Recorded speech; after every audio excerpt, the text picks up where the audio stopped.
अस्सलाम वालेकुम व्यूअर्स। अमीर हुसैन गाजी एडवोकेट हाई कोर्ट और अल गाजी लॉ फर्म लाहौर आपसे मुखातिब हैं। आज का जो हमारा आपके साथ सेशन है, जो आपको मालूमात हमने आपको प्रोवाइड करनी है, वो FIR के बारे में है। FIR में कौन कौन सी आप बड़ी गलतियां करते हैं जिसकी वजह से जो मुल्ज़मान हैं या मुल्ज़म जो है वो बरी हो जाता है।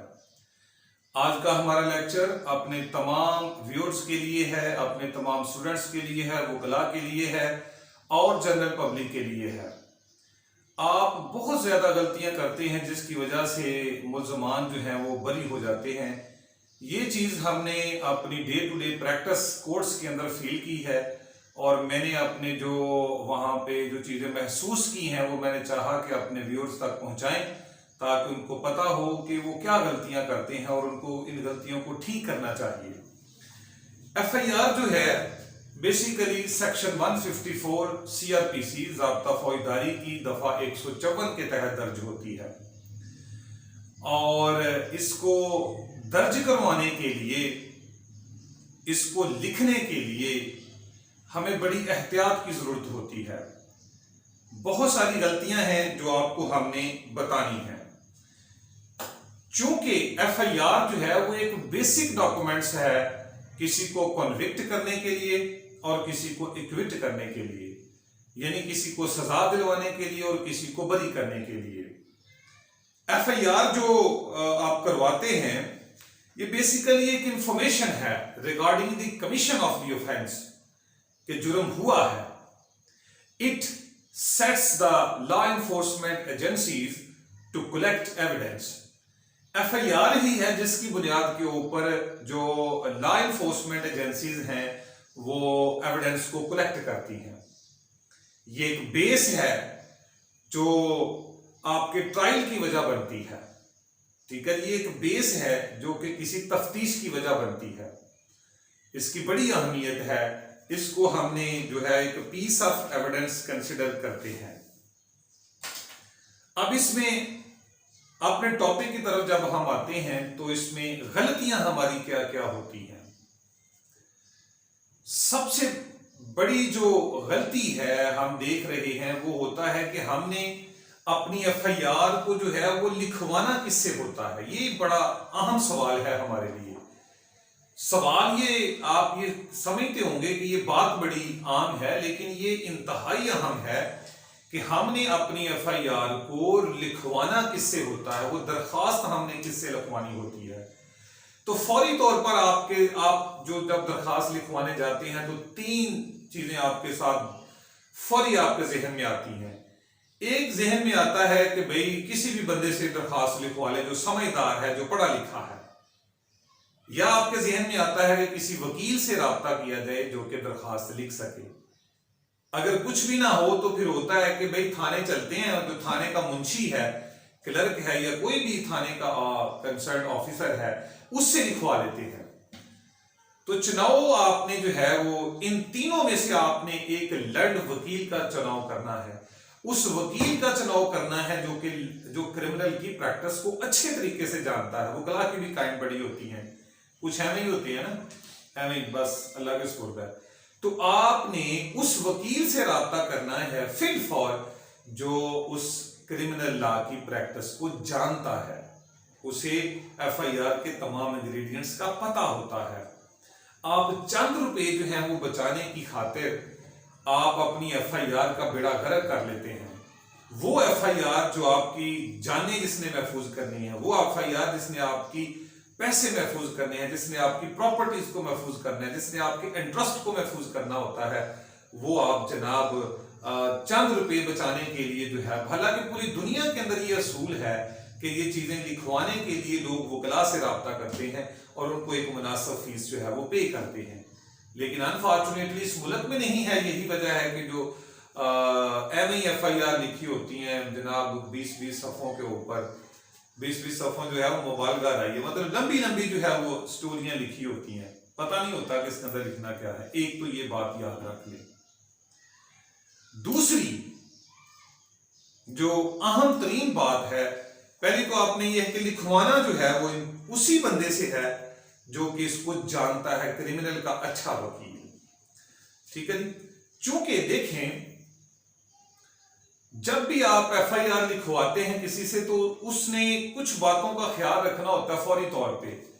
जिस सेक्शन की एफआईआर आप करवाने जा रहे हैं, यानी आप कहते हैं चोरी भी हुई, जख्मी भी किया, ट्रेसपास भी हुआ, ये कुछ हुआ, तो भाई सबसे पहले उस वकील को उन तमाम सेक्शन का पता होना चाहिए और उन सेक्शन के अंदर जो असेंशियल इंग्रेडिएंट्स हैं, जो जरूरी लवाजमात हैं, वो उसके जहन में होने चाहिए। अक्सर ये देखने में आता है कि आपकी एफआईआर कमजोर इस वजह से पड़ जाती है या उसके अंदर सेक्शन लग भी जाए तो बाद में वो डिलीट हो जाते हैं, इस वजह से डिलीट हो जाते हैं कि आपने उन सेक्शन के लवाजमात, उनके इंग्रेडिएंट, असेंशियल पॉइंट्स, जो जरूरी चीजें हैं वो नहीं लिखी होती, जिस वजह से वो सेक्शन ही अट्रैक्ट नहीं होता। या अगर आपने चलो किसी भी तरह आपने लगवा लिया है तो बाद अज़ान जो है वो डिलीट हो जाता है, खत्म हो जाता है। तो वकला को ये बात पता होनी चाहिए कि उस सेक्शन के इंग्रेडिएंट्स क्या हैं। वो इंग्रेडिएंट्स, वो लवाजमात अपनी एफआईआर के अंदर लिखेंगे तो वो सेक्शन जो है वो इंटैक्ट रहेगा, अदरवाइज वो डिलीट हो जाएगा। आगे, अपनी एफआईआर जब आप लिख रहे होते हैं तो वो मुख्तसर रखा करें, लेकिन जामिया रखा करें। लिखा भी सारा कुछ जाए और रेलेवेंट जो है वो चीजें उसके अंदर लिखी जाए। ये हम आगे चल के लेक्चर रिकॉर्ड करेंगे चोरी, डकैती और दीगर के, कि उनमें आपने किन चीजों को जरूरी तौर पे लिखवाना होता है। वो अलग-अलग जो है वो हम अपने लेक्चर हैं वो आप तक पहुंचाएंगे। ठीक है, तो ये 2-3 बातें जो आपको समझाती हैं। इस एफआईआर के 6 कॉलम होते हैं। उन 6 कॉलम के अंदर बड़ी अहम तरीन मालूमात होती हैं जो कि जानना जरूरी होती हैं। ये एक वकील ही जो है वो उसको अच्छी तरह जानता है। सबसे बड़ी गलती लिखवाने के बाद सबसे बड़ी गलती अक्सर देखने में आता है वो है तारीख वकूआ, तारीख और वक्त वकूआ। वकूआ कब हुआ, किस वक्त हुआ, ये अक्सर हमने एफआईआर में देखा होता है कि वो नामालूम लिख देते हैं या वो एमए कह देते हैं कि ये डेट डाल दें, ये वक्त डाल दें। हालांकि वो वक्त जो है वो 1-2 घंटा इधर उधर हो जाए तो जनाब जो सीडीआर है वो आपके एफआईआर को सारा गलत करके रख देगी कि जनाब उस वकूआ के ऊपर तो ये देखें ये तो बंदा ही मौजूद नहीं था। तो हमेशा जो वक्त आप वहां पे लिखवाया करें, चाहे वकूआ के ऊपर जो तारीख लिखवाया करें तो बिल्कुल एग्जैक्ट रखा करें, लेकिन वक्त जो है वो तकरीबन लिखवाया करें, यानी तकरीबन 8:30, तकरीबन 9 AM या तकरीबन 9 PM। ठीक है, तो इस बात का ख्याल रखा करें। आप इस बात को भूल जाते हैं, होता वकूआ 8 बजे का है, आप जो है वो वहां पे जाके 11 बजे का लिखवा देते हैं। इसकी आप जो गौर ही नहीं करते या पुलिस वाला आपके साथ हाथ कर जाता है। तो ये चीजें जो है वो आपने एहतियात करनी है पहली। दूसरी अहम बात कि जो एफआईआर का कॉलम है, कॉलम नंबर 1, उसके अंदर लिखा होता है तारीख और वक्त रिपोर्ट कि किस दिन और किस वक्त ये एफआईआर जो है वो दर्ज हुई। ये बड़ी अहम बात है। एक वकूआ कब हुआ और एक दर्ज कब हुई, इसके दरमियान जो फर्क होता है उसको हम डिले इन एफआईआर कहते हैं, उसको ताखीर कहते हैं। ये इंतहाई अहम होता है, इंतहाई खतरनाक होता है। बाज़ एफआईआर में, कुछ में एक्सेप्शन है, लेकिन अक्सरियत में वो इसको कंसिडर करते हैं कि इतनी देर जो है वो क्यों कर दी आपने एफआईआर में। तो जो ही वकूआ हो फिल फौर अपने वकील से राब्ता करें और फौरी अपनी एफआईआर का इंदराज करवाएं। किसी तरह की उनको डिले करने की इजाजत ना दें। फिल फौर अपनी एफआईआर जो है वो कंप्यूटर सेक्शन में एंटर करवा के उसकी जो है वो आप रसीद हासिल करें, फिल फौर रसीद हासिल करें। ठीक हो गया जी, ये बड़ा जरूरी है। रसीद आपका ये बात शो करेगी कि आपने जो है वो किस वक्त आके थाने एफआईआर दी। तो फिल फौर राब्ता किया करें, ताखीर ना किया करें। इसके ऊपर हमने आपको अलहदा से लेक्चर देना है कि ताखीर कितनी खतरनाक होती है। इसी वजह से मुल्ज़मान जो हैं वो बरी हो जाते हैं। आगे चलते हैं। एक और बड़ी अहम तरीन जो बात है वो जुर्म की तफसील है। कॉलम नंबर 3 मैंने इंपॉर्टेंट पॉइंट्स भी बताने हैं आपको। ये जुर्म की तफसील वाला जो कॉलम है, कॉलम नंबर 3 है, यहां पे बड़ी गलतियां होती हैं आपकी। अगर चोरी की एफआईआर होती है या डकैती की एफआईआर होती है तो इसके अंदर अक्सर जो है वो रकम नहीं लिखवाई जाती। अक्सर जो है वो चीज खो जाती है तो उसकी तफसील नहीं होती। जैसे मोबाइल है तो कंपनी जो है वो शो करनी चाहिए, जो उसके अंदर सिम है वो भी शो करनी चाहिए। बाकी तफसील तो हम लिखेंगे आगे चल के जो एफआईआर के अंदर है, लेकिन एक एग्जैक्ट अमाउंट यहां पे भी बता दिया करें। एक एग्जैक्ट जो चीज है उसके बारे में बताया करें कि ये मेरी चीज इतनी की थी। ठीक हो गया जी। आगे चलें। तो जुर्म की तफसील के अंदर भी आपने इंतहाई एहतियात बरतनी है। इसके बाद एफआईआर जो है ये अहम चीज इसके अंदर ये भी देखनी है कि आपने कितने लोगों को नामजद किया है। कुछ लोग आप नामजद कर देते हैं और कुछ लोग आप नामालूम रखते हैं। तो जो नामजद किए हैं पहले उनके बारे में, जो लोग नामजद किए हैं हमेशा याद रखा करें, इधर उधर फंसाने की कोशिश ना किया करें। आपकी एफआईआर में ये बहुत बड़ी वीकनेस होती है कि आप लोगों के कहने के ऊपर इन्हों भी फंसा दो, इन्हों भी फंसा दो। ऐसा नहीं करना। जो एग्जैक्ट बंदा है उसके बारे में ही बात की जाए। अगर आपने किसी को एवं फंसा दिया है तो बाद अज़ान जो है वो बात साबित ना हो सके इन्वेस्टिगेशन के अंदर, तो फिर आपकी जो प्रोसिक्यूशन एविडेंस है उसमें डेंट पड़ जाता है कि देखें इतना बड़ा रोल इसको दिया गया और बाद में साबित ही नहीं हुआ, तो ये बहुत बड़ा डेंट पड़ जाता है। ऐसा ना किया करें। नामजद करते वक्त उसका नाम लिखवाया करें, उसकी वल्दियत को लिखवाया करें और उसकी सुकूनत को लिखवाया करें, कहां का रहायशी है। ये मालूमात आपके पास होनी चाहिए। अगर उसका एलियस है यानी कोई उर्फ आम में भी उसे कोई नाम से दूसरे से पुकारा जाता है तो वो भी लिखा करें, एग्जैक्ट मालूमात दें। आगे चलते हैं। अगर नामालूम आप कहते हैं, नामालूम भी लिखवाते हैं, नामजद भी कर दिए और नामालूम भी रखे। बड़ी एहतियात यहां से और से बात सुननी है। अगर आप समझते हैं कि एक बहुत बड़ा मोब है, हजूम है, और उस हजूम ने ये वकुआ किया है, तो कुछ लोग आपने नामजद कर दिए और बाकी 40-50 या 100 या 150 लोग जो हैं उन्होंने भी उसमें उसके अंदर हिस्सा लिया, तो फिर याद रखा करें, फिर लिखवाया करें तकरीबन 100 या तकरीबन 150। तकरीबन का लफ्ज यहां पे जरूरी है क्योंकि आपने उसको तो आपने गिन कैसे लिया, तो ये डेंट पड़ेगा आपकी एफआईआर के अंदर। तो तकरीबन का लफ्ज लिखवाना है कि तकरीबन 100, 150 या 40-50 नामालूम अफराद। आगे चलें। एक और बात, अगर नामालूम की तादाद बहुत कम है, मसलन साथ 1, 2 है या 3 है, तो फिर ठीक है, फिर एग्जैक्ट लिखवा दिया करें 2 नामालूम अफराद या 2 कस नामालूम या 3 कस नामालूम। और अगर ये बात ज्यादा हो जाए, 7-8 के करीब चली जाए, तो फिर लिखवा दिया करें तकरीबन 7-8 कस नामालूम। ये बड़ी एहतियात की जरूरी है, बड़ी एहतियात की जरूरत है यहां पे। इसके बाद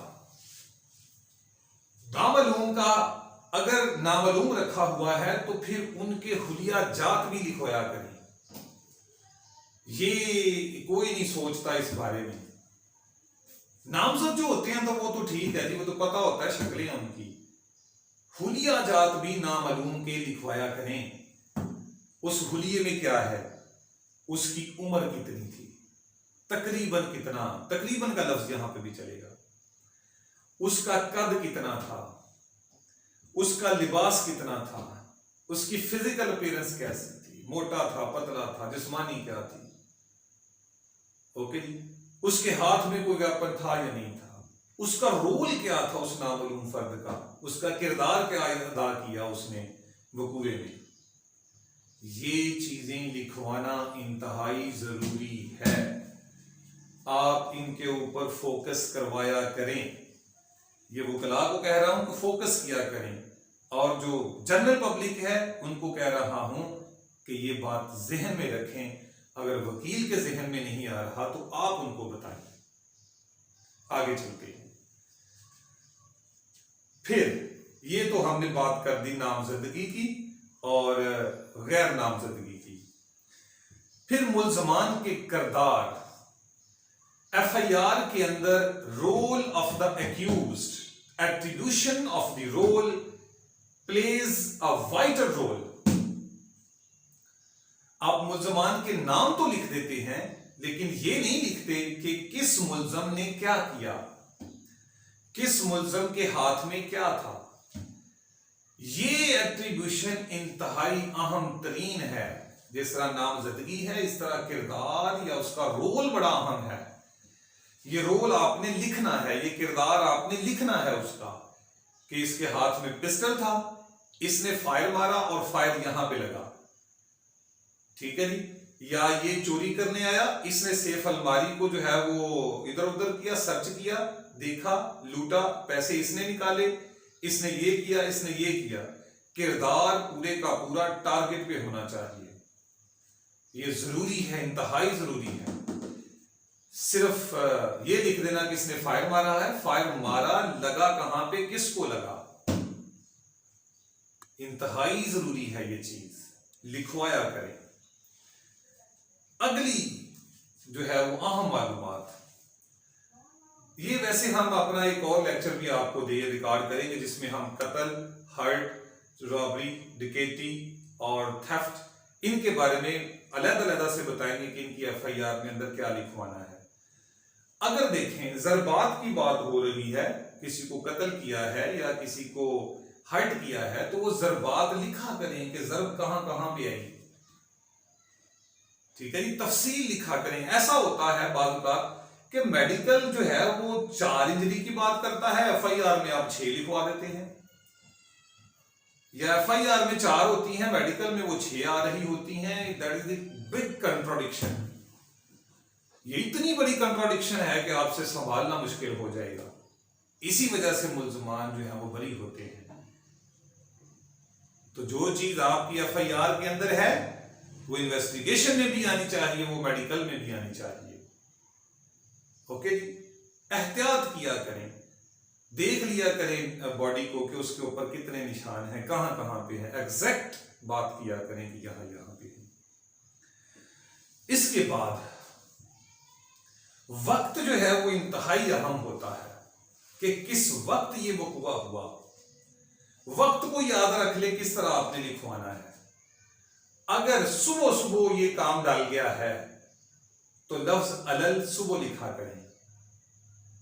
अगर ये सुबह से बाहर आ गया, सूरज तुलू हो गया है, तो फिर ये दिन का मामला होता है। दिन के बाद दोपहर आती है, दोपहर के बाद सपहर आती है, सपहर के बाद शाम आती है, शाम के बाद रात होती है। ये है वक्त आपके।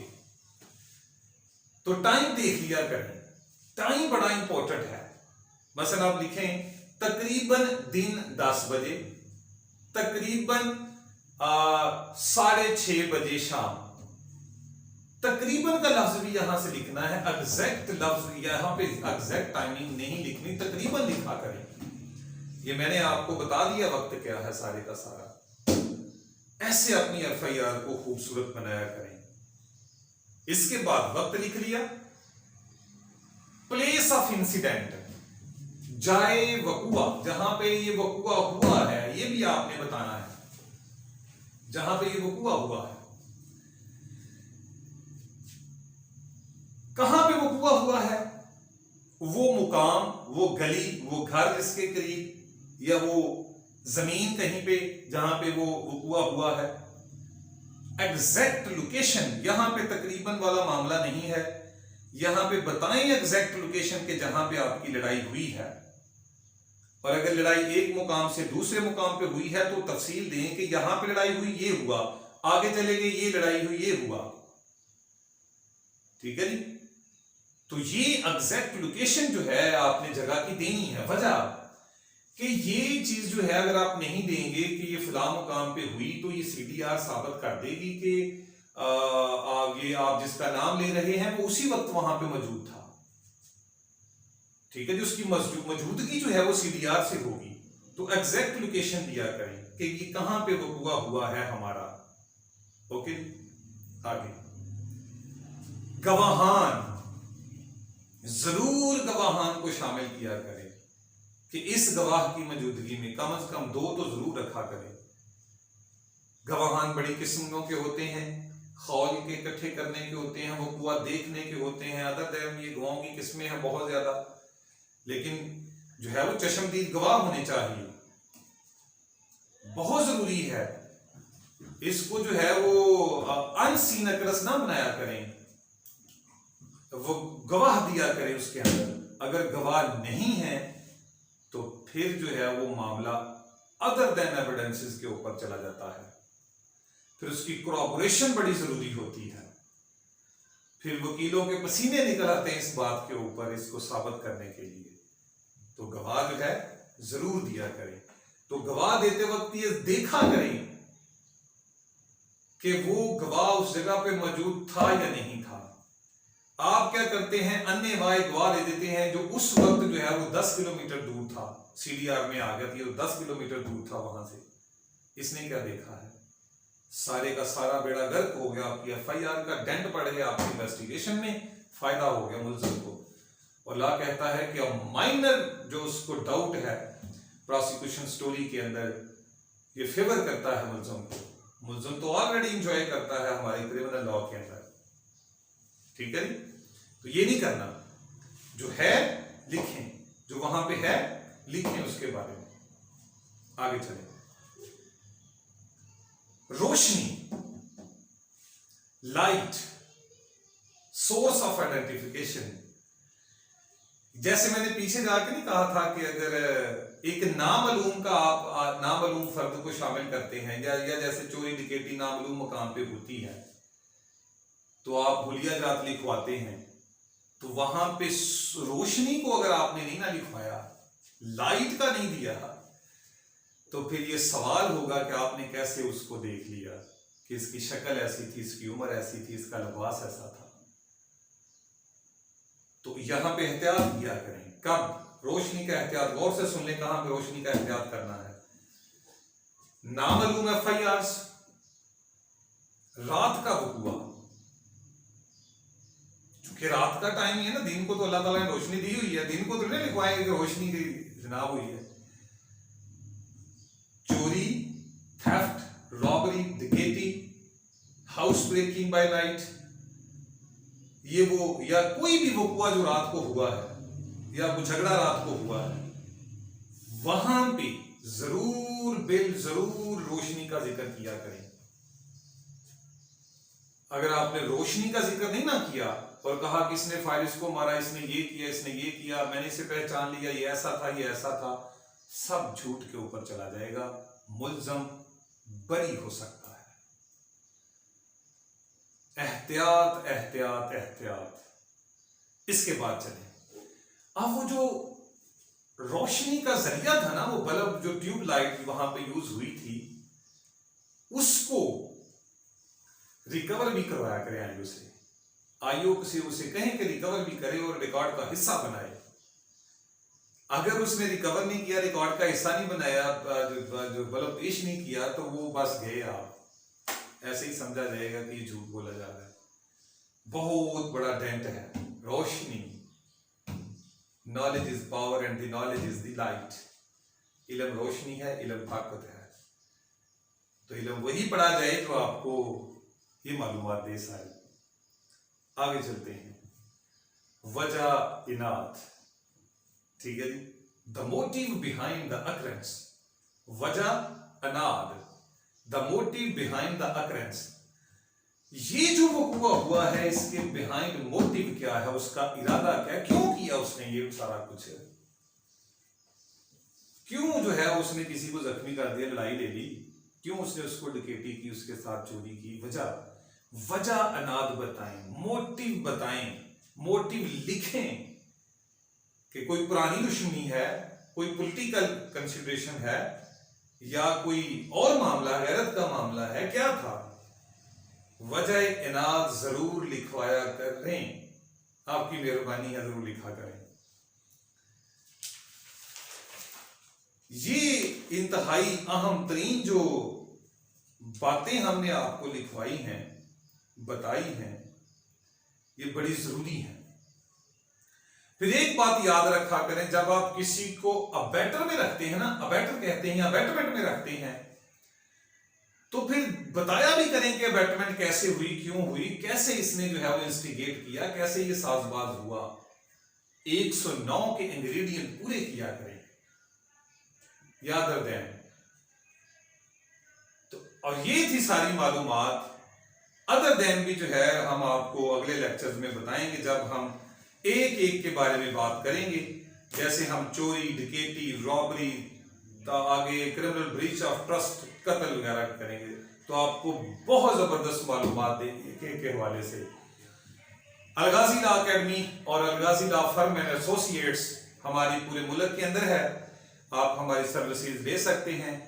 ओवरसीज पाकिस्तानियों को अगर कोई प्रॉब्लम है तो वो भी हमारे साथ रब्ता कर सकते हैं। Thank you so much. अस्सलामु अलैकुम वरहमतुल्लाहि वबरकातुहू।